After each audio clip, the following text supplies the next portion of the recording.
Salmo 1 nos traz uma poderosa reflexão nesta noite, em nome de Jesus.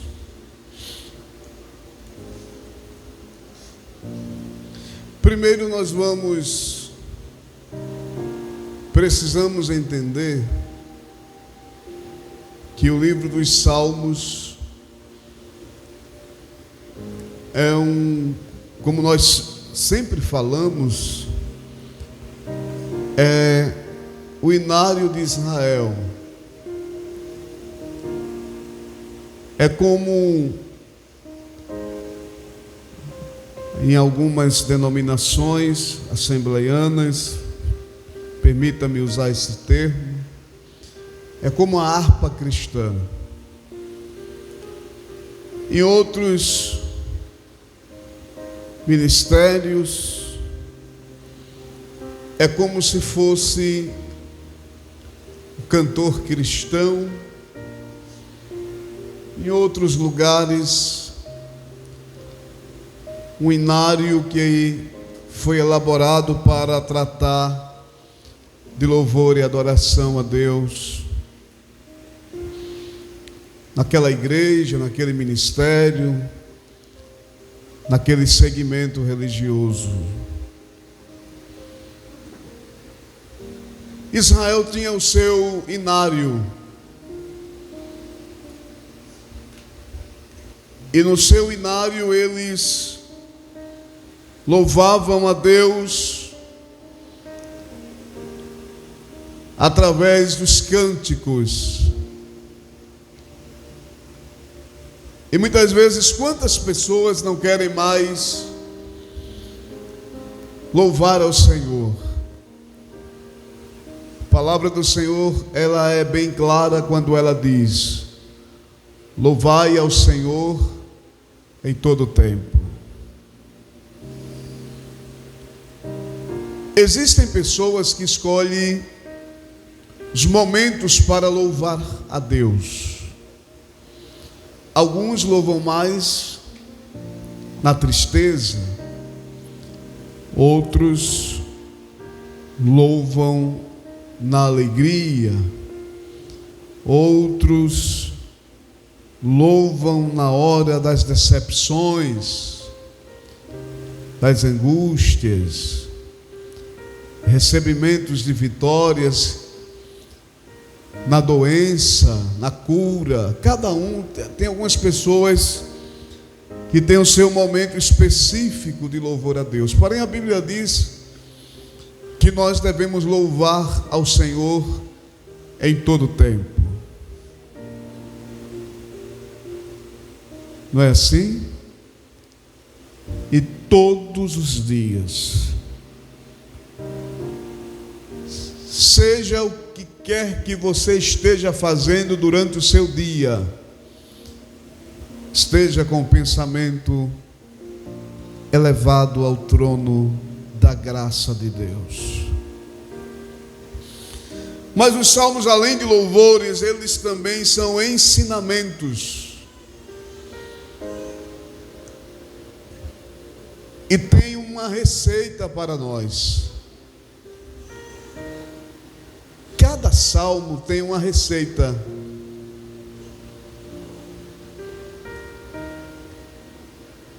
E hoje nós queremos tratar a respeito do Salmo 1, e nós vamos começar. A primeira informação que nós precisamos saber aqui neste salmo é que ele não nos fornece o seu compositor.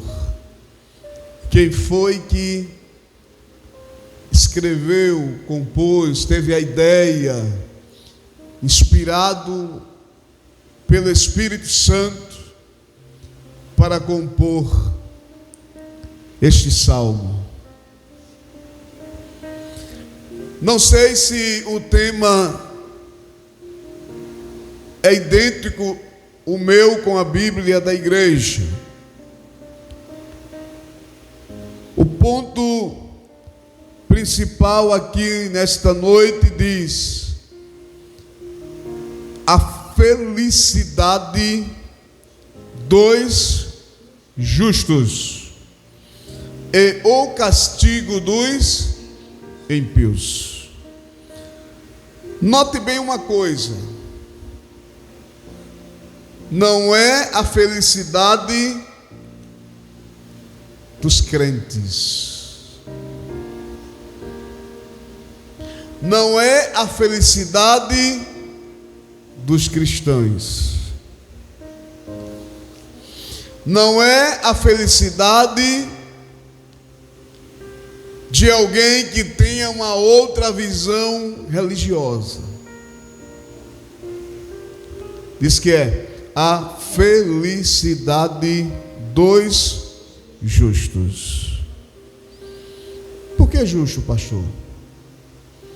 Eu dizia em uma outra mensagem que ser justo não tem nada a ver com ser cristão. E é, pastor? É. E por que isso, pastor? Porque nem todo cristão é justo. Me permita usar um termo popular. Não basta ter na testa escrito uma placa: eu sou justo. Não basta ter escrito na fonte ou testa, popularmente conhecido como testa, uma placa dizendo, ou cerviz, dizendo assim: eu sou um cristão justo. Justiça tem que se mostrar na prática.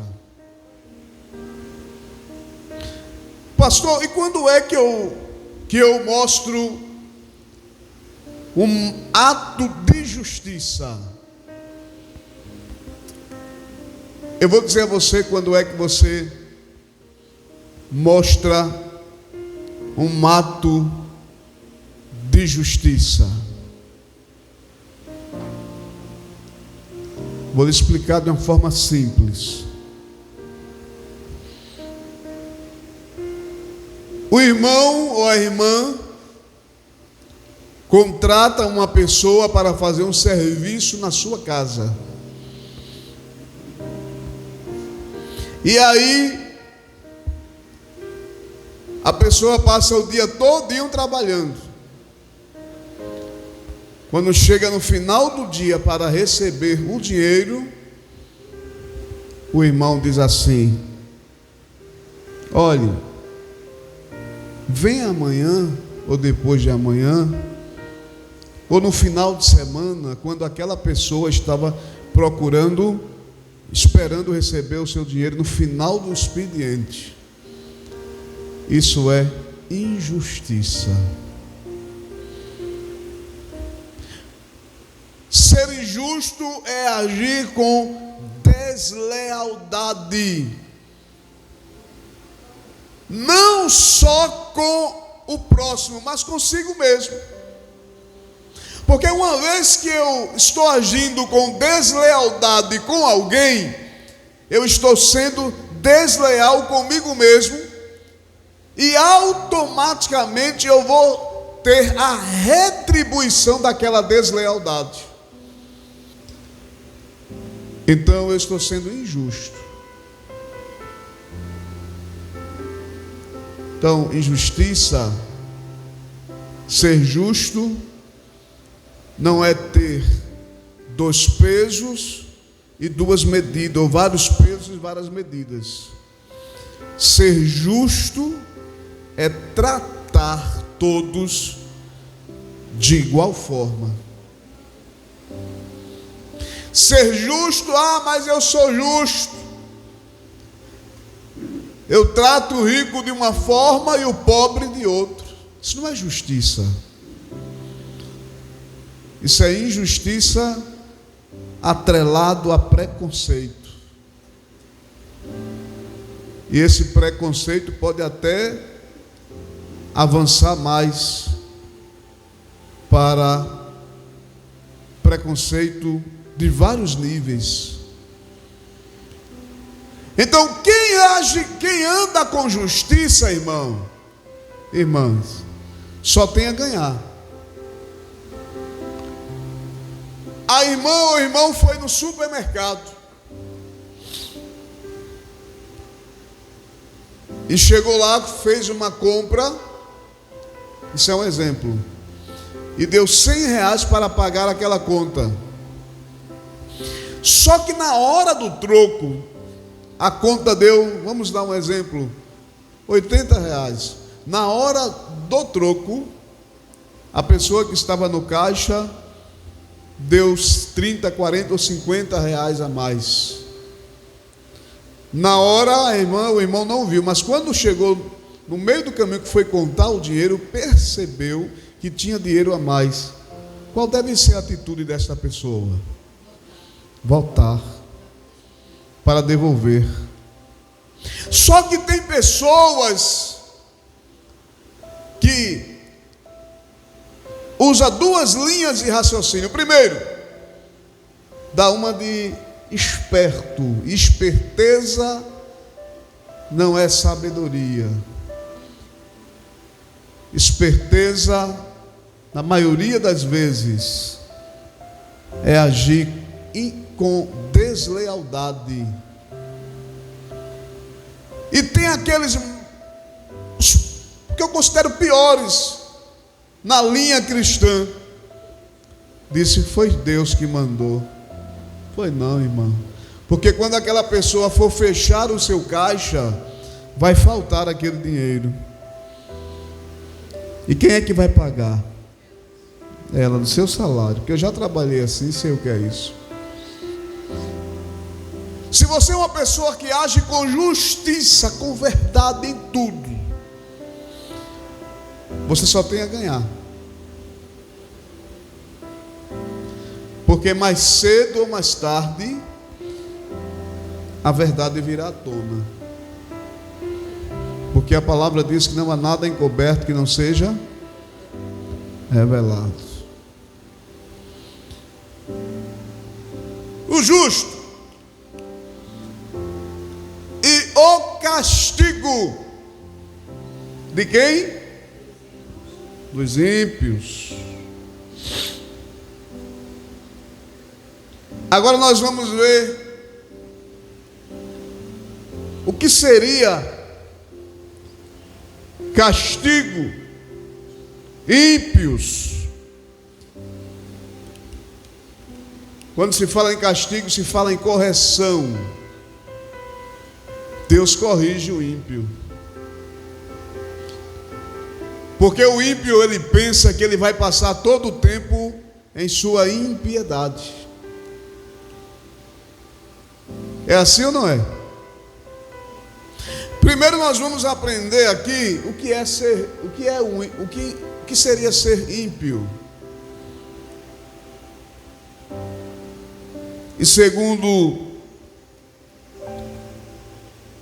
o que nós temos aqui, eu quero começar no versículo 1, verso 1, por favor. Diz assim: bem-aventurado. O que é ser bem-aventurado, irmão? É mais que feliz.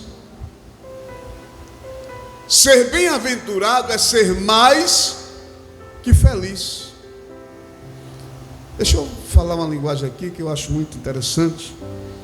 É a linguagem, se não estiver equivocado, eu vim também, eu sou oriundo também do interior. Meu pai, ele era do interior. E ser feliz, bem-aventurado, vou usar a linguagem interiorana, me permite usar essa expressão, é ser feliz para mais da conta. É ser feliz, é uma felicidade, irmãs, a mais, além. Não é uma felicidade qualquer. A palavra está dizendo aqui: bem-aventurado, mais que feliz. Mais que feliz é o crente, o cristão. Não é assim? É assim ou não é? Que não anda segundo o conselho dos... Não é assim? Bem-aventurado o crente, bem-aventurado o cristão, que não anda... É não? O varão. Pastor, não é o cristão, não? Não. Mas por que não é o cristão, pastor? Porque aqui está falando o varão. E para ser justo, não precisa ser cristão. Para ser cristão, tem que se declarar seguidor de Cristo. Porque todos que são chamados de cristão, porque são seguidores de Cristo. Mas para ser justo, não significa dizer que eu tenha que ser exatamente um cristão. Porque muitas vezes nós olhamos pessoas que não professa nenhuma fé, mas são pessoas corretas, dignas de confiança, dignas de respeito. São pessoas que não agem com leviandade com ninguém, com mentira com ninguém, não trapaceia ninguém. Aí você vai, muitas vezes, infelizmente, você vê alguém que diz professar uma fé, mas quando você vai olhar o quadro histórico daquela pessoa, o caráter daquela pessoa, você se escandaliza. Diz: meu Deus, como é que essa pessoa tem coragem de dizer que é seguidor de Cristo? Você quer ver uma coisa que as pessoas se perdem fácil? Eu sei que hoje nós estamos vivendo momentos muito difíceis na terra, e aí nós precisamos ter o máximo de cuidado e procurar o equilíbrio. Não é que nós vamos perder, não vamos perder, poderemos chegar ao ponto de perder o nosso equilíbrio. Jesus, um dia, ele entrou no templo, Jesus ficou meio nervoso, ele deu umas coisas lá, pegou um alzorrague, deu uma chicotada nos camaradas lá. Mas quer ver uma coisa? Estresse. A gente sabe que o estresse está aí atacando todo mundo, é uma doença terrível. Não desejo estresse para ninguém. Mas, irmão, quantas pessoas que se dizem servos de Deus, que com tão pouco, aí eu vou usar a linguagem bem popular, perde as estribeiras. Ah, não venha não, que comigo o negócio é... Ainda tem, usa mais aquele... Já viu aquele ditado popular que diz assim: comigo o buraco é mais embaixo. Já viu alguém falar assim? Só que Jesus disse assim: vinde a mim todos vós que estáis cansados e oprimidos ou sobrecarregados. Primeira coisa que ele faz é um convite. Depois do convite, ele faz uma promessa: venham. Mas se Jesus fizesse o convite só por convidar, Ele diz assim: vinde a mim todos vós. Primeiro ele não faz acepção, ele chama todos. Aí ele diz que ele mostra a condição das pessoas que ele está chamando, que estão cansados e oprimidos. Aí agora ele faz uma promessa: que eu vos aliviarei. Depois da promessa, ele dá uma ordem. Ele diz: tomai sobre vós. Não é sob. Há uma diferença na expressão. Sob é quem está embaixo, sobre é quem está por cima. Ele diz assim: tomai sobre vós. É como se ele dissesse: colocai em cima de vós. Tomai sobre vós o meu jugo. Aí ele diz assim: e aprendei de mim. Quando ele diz assim, aprendei de mim, ele diz assim: eu estou me colocando a serviço de vocês como mestre para vos ensinar. E aprendei de mim. Mas ele explica por que ele convida aquelas pessoas para aprender dele. Porque ele tem duas qualidades essenciais. Até ele tem duas qualidades, continua tendo, mas naqueles dias que quase nenhum mestre tinha ali. Sabe qual era? Eram essas duas.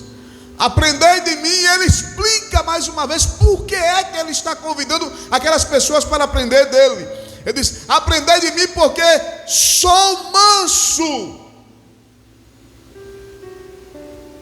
Manso e humilde por fora. Não foi assim? Ah, não? Aprendei de mim que sou manso e humilde de coração. Ele diz assim: a minha mansidão e a minha humildade, é como se ele quisesse dizer assim, deixa eu conjecturar, a minha mansidão e a minha humildade não é camuflada, não é do faz de conta. Rostinho bonito, falinha mansa, andar delicado, qualquer um tem. Eu quero ver aqui dentro, irmão. Ter um andar diferente para mostrar que é homem de Deus, que é mulher de Deus, que vive em consagração, que vive jejuando, que tem revelação dos céus, que conhece o céu por dentro. Todo mundo disfarça, pode disfarçar. Eu quero ver o coração. Jesus disse: aprendei de mim que sou manso e humilde de coração. Eu sou verdadeiro, eu sou o verdadeiro mestre. E no Salmo 1 ele diz: bem-aventurado o varão. Ele não fala de segmento de ninguém. Jesus apareceu, o salmista aqui, ele está convidando, ele está dizendo, porque isso aqui é uma observação que ele fez, um estudo minucioso que ele fez, o salmista. Ele percebeu que aquelas pessoas que eram as pessoas mais felizes, mais prósperas, aquelas pessoas, e quando ele fala aqui em prosperidade, irmãos, ele não está falando de questões materiais, não, porque tem gente que tem tantos bens materiais, mas são pessoas frustradas, e tem pessoas que têm tão pouco, mas tem uma felicidade tremenda estampada no seu rosto. Muitas vezes alguém senta para comer a melhor carne do mundo, degustar a melhor carne, mas lá dentro a alma, o espírito está em guerra, em conflito. Muitas vezes alguém senta à mesa para comer um pãozinho com manteiga, mas antes de comer, ora a Deus, agradece a Deus, até chora de alegria, mas lá dentro o seu interior está em paz, com Deus e com os homens. Que não anda segundo o conselho dos ímpios. Andar aqui no sentido de estar. Tem pessoas que é tão fraco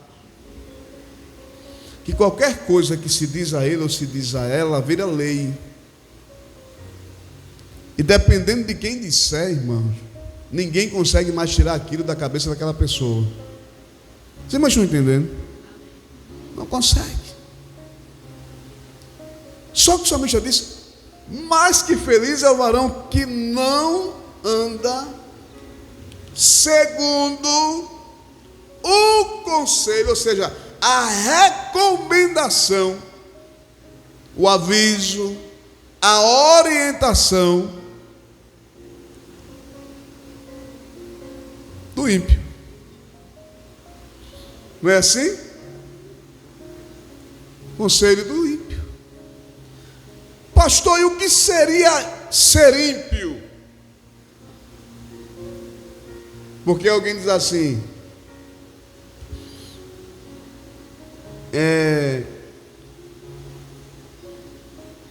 muitas vezes, irmãos, a gente precisa entender uma coisa aqui.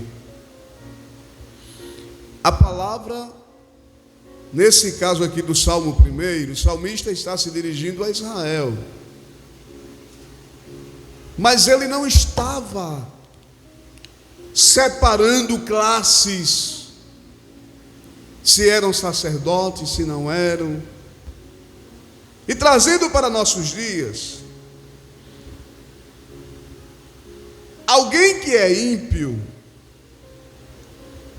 são pessoas que agem com crueldade, são pessoas desumanas, pessoas que desprezam, segundo estou falando aqui, segundo o dicionário da língua portuguesa, qualquer tipo de religião.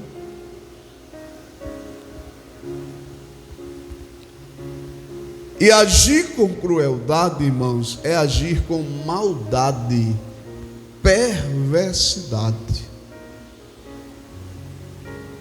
A pergunta que eu faço: como eu, que me digo ser seguidor de Cristo Jesus,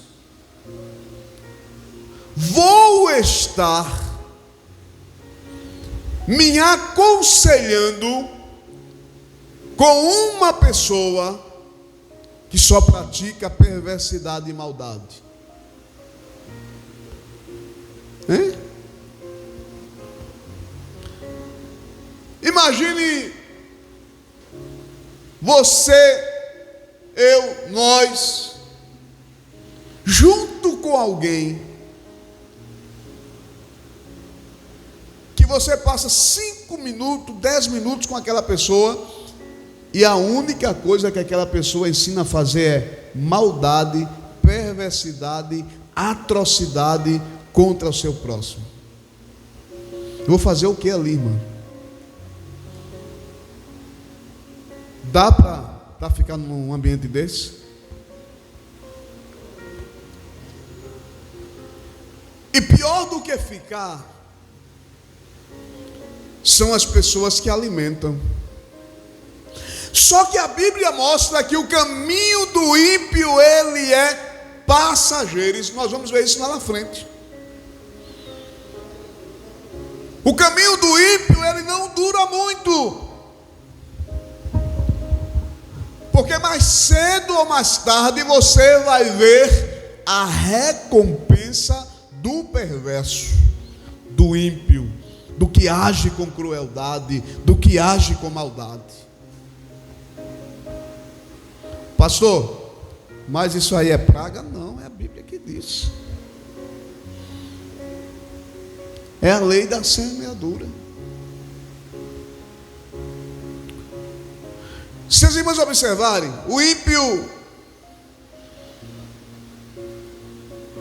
Ele pratica todo tipo de maldade. Mas um dia, a própria maldade que ele praticou pode bater a sua porta. Infelizmente é uma realidade.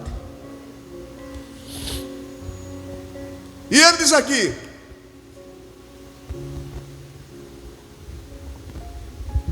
que não anda segundo a orientação do ímpio.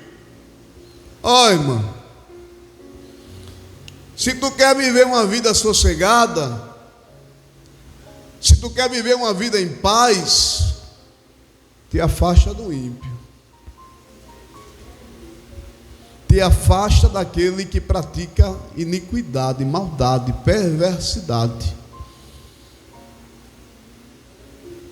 Se tu não queres viver lá na frente dias de angústias, noites escuras, porque ela vai chegar.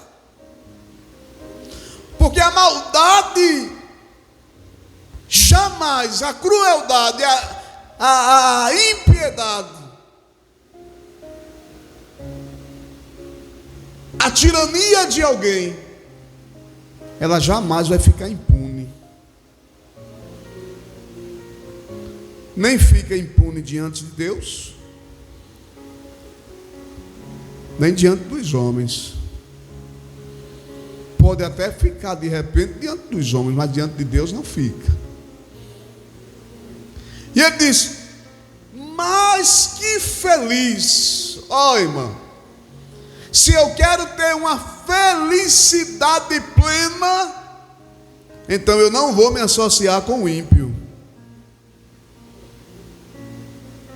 E pastor, pastor, e onde é que o ímpio pode estar? Pasme no que eu vou dizer para você. Ele pode estar no lugar que você menos imagina.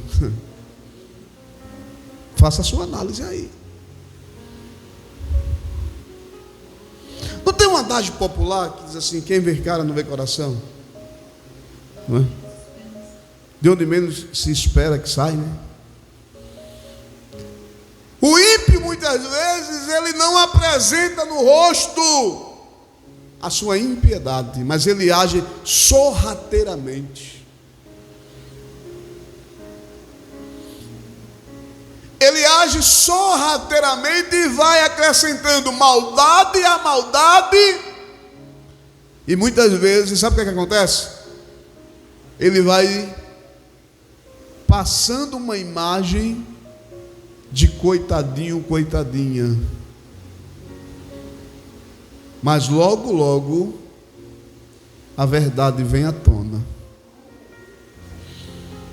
Quer ter dias de paz, quer ter dias de alegria, quer ter dias de felicidade plena, nunca aceite a proposta de ninguém para querer fazer perversidade, maldade ou impiedade com quem quer que seja. Primeiro que você vai viver uma vida frustrada.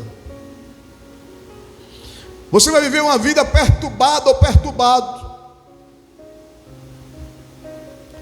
E mais cedo ou mais tarde, a conta vai chegar. E quando essa conta chega, irmãos, quando ela vem lá de cima de Deus, Ele cobra centavo por centavo. Muito embora Ele, sendo misericordioso, ainda dá a oportunidade de arrependimento.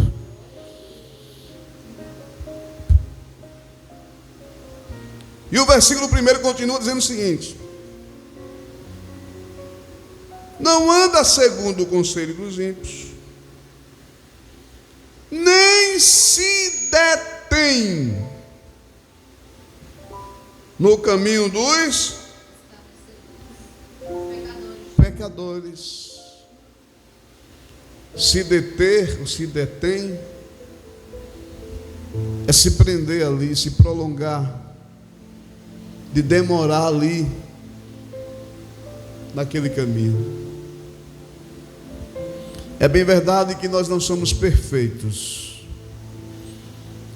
e a cada dia que se passa nós pecamos, irmãos, por 3 vias, 3 linhas. Qual é, pastor? Palavras, pensamentos e feitos, obras. Quando você menos espera, saiu algo que você não queria que saísse. Quando você está falando mal do teu irmão, você está pecando. Quando você está falando algo que não é para falar, você está pecando. Quando eu falo você, irmãos, nós, no contexto geral. Quando nós estamos, muitas vezes nós não falamos, mas o pecado vem em nosso pensamento. Muitas vezes ele vem de uma forma tão avassaladora em nosso pensamento que nós corremos e nos ajoelhamos para pedir misericórdia a Deus, porque sozinho a gente não consegue vencer. E a terceira via é por obras. Existe um texto em um salmo que diz que tudo que nós façamos devemos fazer para a glória de Deus. Quer comais, quer bebais, quer façais qualquer coisa, façais para a glória de Deus. Pastor, o que eu estou fazendo, como é que eu vou saber que está errado, certo ou errado? Eu lhe dei a receita agora. Está sendo para a glória de Deus? Deus está sendo glorificado no que nós estamos fazendo? Aquilo que eu estou comendo, Deus está sendo glorificado? Eu estou trazendo escândalo? Eu estou pecando?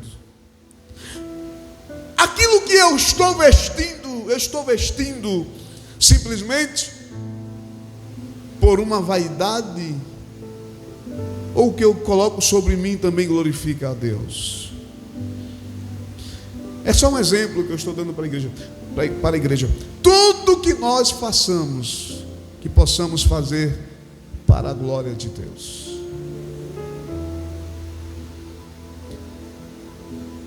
E aí vem as obras.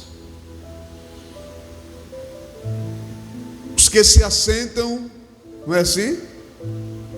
Se detém, né? Agora se assenta na roda dos escarnecedores. Esse aqui é um dos mais complicados que tem. E muita gente se perde fácil com isso aqui. O irmão é uma bênção na igreja. Deus se utiliza dele de uma forma muito linda, ou ela. Mas o irmão só vive assentado na roda, no meio do grupo, no círculo. O círculo que o irmão mais frequenta são o circo, ou a roda, o grupo dos escarnecedores. Aqui está falando de varão. E o salmista se dirige para Israel. Mas este salmo, mesmo sendo dirigido para Israel, traz para nós lições, receitas. E ele diz aqui no texto: mas que feliz,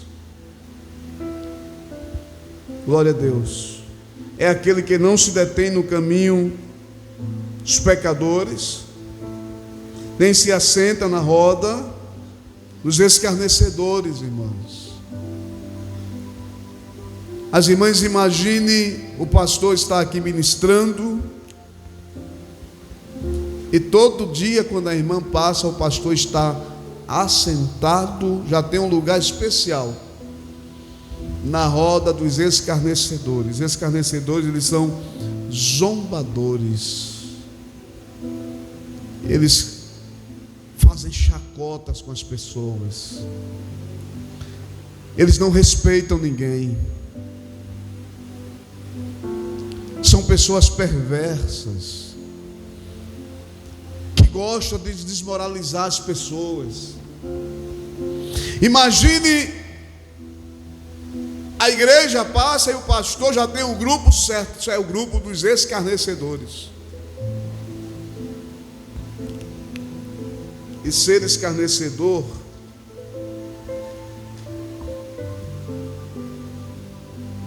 é zombar. É aquele que zomba de outra pessoa.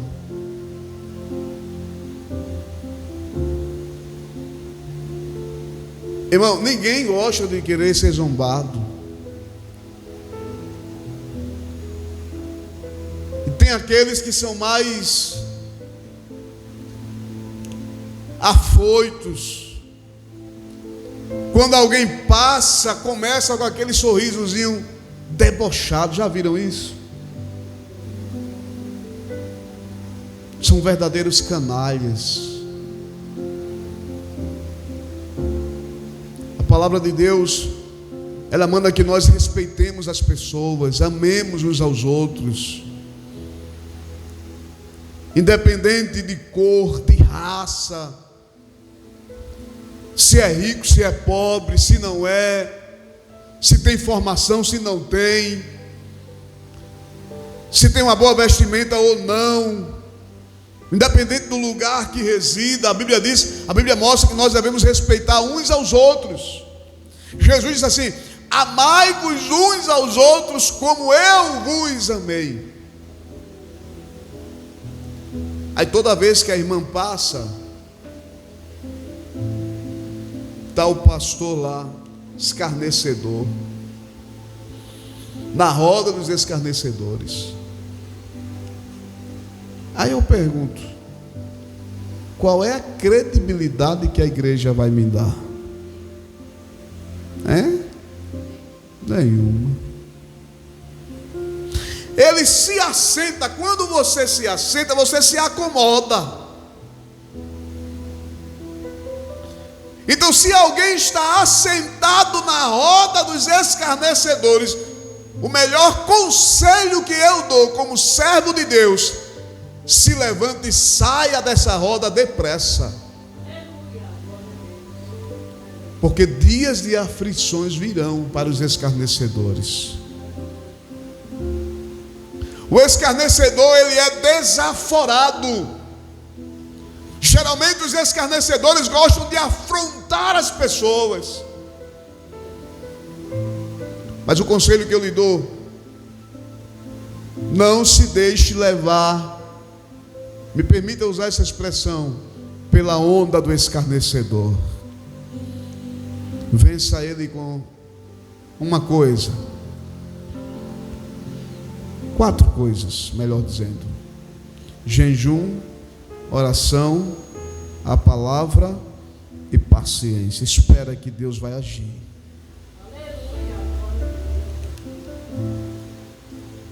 O escarnecedor, ele é aquele que menospreza o seu próximo, ridiculariza algo ou alguém. As irmãs, imagine um varão que se diz cristão, assentado na roda, no grupo, no círculo daqueles que menosprezam, ridicularizam,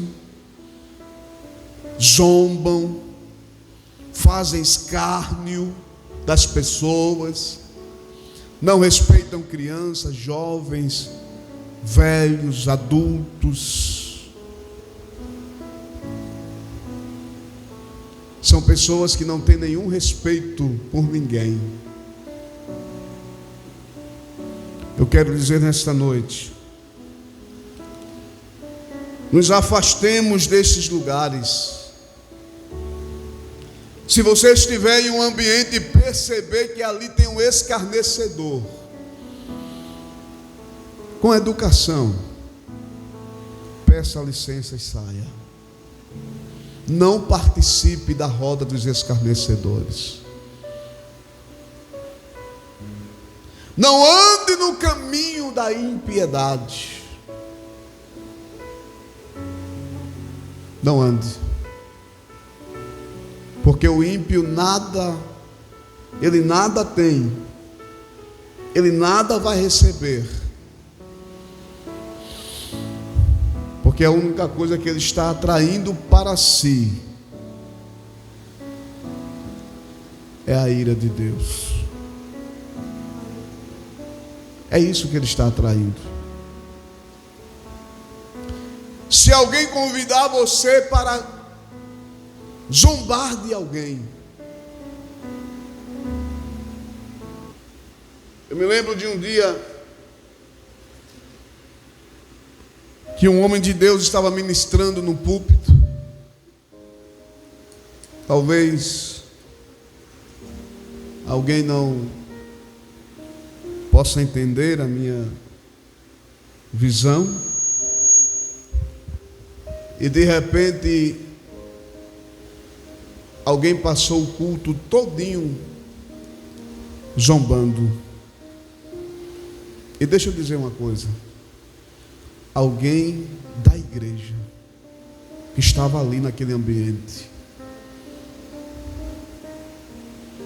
Irmão, eu sou testemunho. Eu conheci essa pessoa. Eu não desejo, infelizmente, o que aconteceu com ele para ninguém. Porque na hora em que ele estava naquela condição, quem conhece as coisas espirituais sabe que Deus revela as coisas, sim ou não? Deus revela.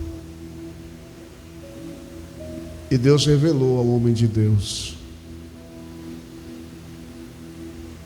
E quando aquele homem desceu ali, que ele foi saindo, terminou o trabalho, ele foi lá onde estava aquele moço e aconselhou a ele: meu filho, não faça isso, que Deus não está se agradando do seu comportamento. E sabe o que foi que ele fez? Zombou mais ainda. Foi difícil a situação daquele rapaz. Foi muito difícil. Porque de Deus não se zomba. Eu vou contar só uma coisa aqui. Quando alguém está zombando de você como servo de Deus, ou serva de Deus, ele não está zombando de você, está zombando de Deus. Porque nós somos representantes de Deus. E como representantes de alguém, você está quando alguém vai representar alguém, é porque aquela pessoa não pôde estar. Então mandou alguém ir lá no seu lugar. Então aquela pessoa tem, eu não vou dizer a mesma autoridade, mas é delegada a ela uma autoridade. E aí nós somos representantes. Moisés, quando o povo murmurou contra ele, Moisés disse assim: quem somos nós para vocês murmurar contra nós? As vossas murmurações é contra Deus. Quem sou eu e Arão? Moisés deixou bem claro: quando vocês murmuram contra nós, vocês não estão murmurando contra nós, vocês estão murmurando contra Deus. E aí, querida igreja, que Deus em Cristo possa guardar a nossa vida, que Deus em Cristo possa nos conservar, mas não aceitemos andar no caminho do ímpio, aceitar o conselho do ímpio, nem se assentar, participar da roda dos escarnecedores. Melhor para nós é fugir dessas coisas. Porque tanto você pode pagar um preço diante de Deus, como você pode também se complicar juridicamente. Os irmãos estão entendendo? Juridicamente. Porque quantas pessoas hoje estão aí pagando devido processo porque um dia falou que não deveria falar, fez atos que não deveria ter feito contra alguém, e isso pode configurar, quando a gente escarnece de alguém, zomba de alguém, como eu falei antes, isso pode configurar preconceito diante da lei dos homens, que é amparada pela nossa Constituição, que a Constituição diz que nós devemos construir um país sem preconceito religioso e por aí vai. E diante de Deus, Deus também não compactua com esse comportamento. Isso é um comportamento perverso que fere a integridade das pessoas. Que Deus nos ajude, que Deus nos guarde, que a graça do Senhor esteja sobre nossas vidas todos os dias, em nome de Jesus.